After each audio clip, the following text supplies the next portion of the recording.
Um, Good evening, guys.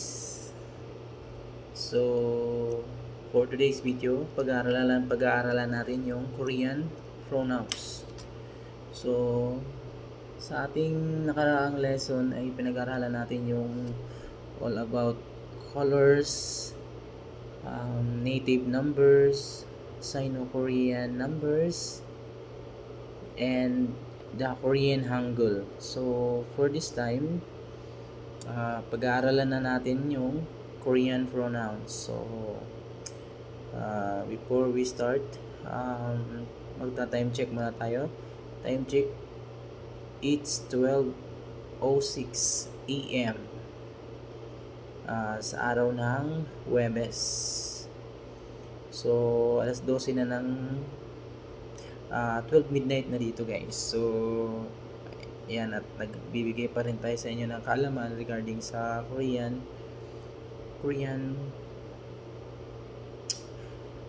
pronouns. So, let's start. So, ano nga ba yung pronouns? Ito yung mga kadalasan natin ginagamit pag nagsasalita tayo ng English.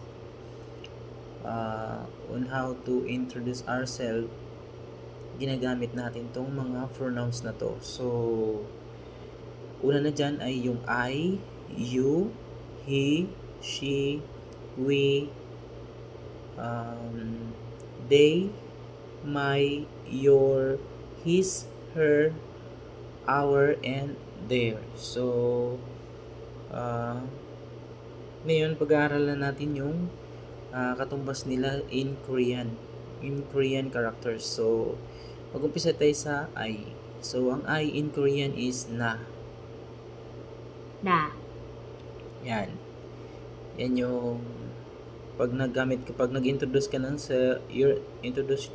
sarili mo in Korean, pwede mo siyang gamiting na는, ja는, o jeermun. Ang lahat ng yan, guys, is I. So, kung merong I, meron ding you. So, ang you in Korean characters naman, in singular form, is no. No. No. So, proceed na tayo sa he. Kung may he, merong she. So, unahin natin si he. So, g. 그. K. Tapos, si she naman is gunyo. 그녀. At saka yung we is ori. 우리.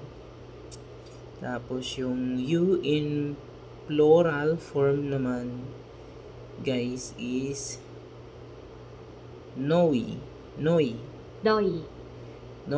Kasi kanina merong no. Ngayon naman dinagdagan lang ng we, kaya naging noi. So, proceed na tayo sa pronoun na they.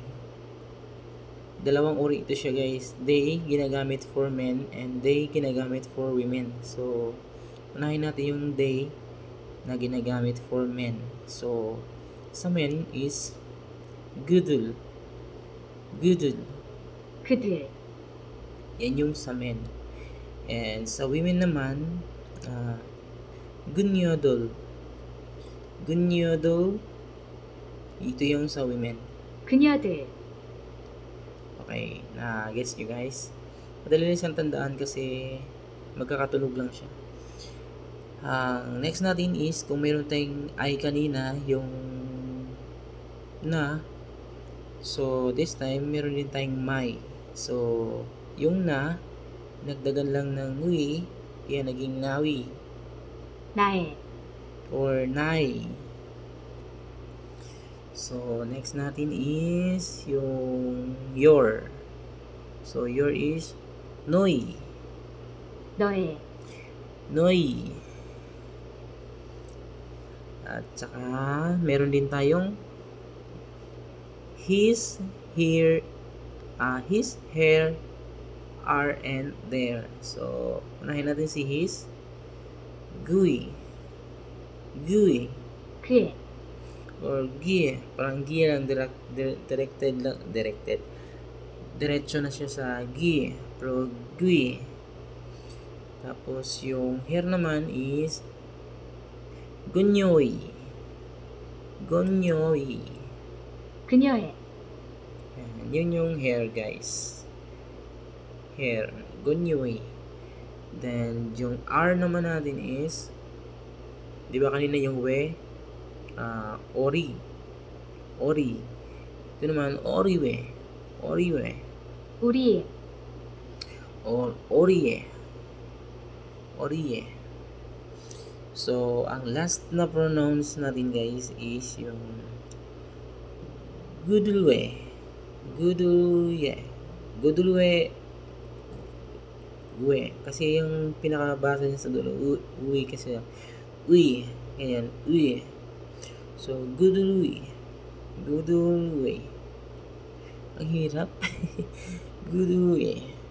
So, pakinggan na lang natin. 그들의, Gudure. Ganyan. Naging gudure na nga siya.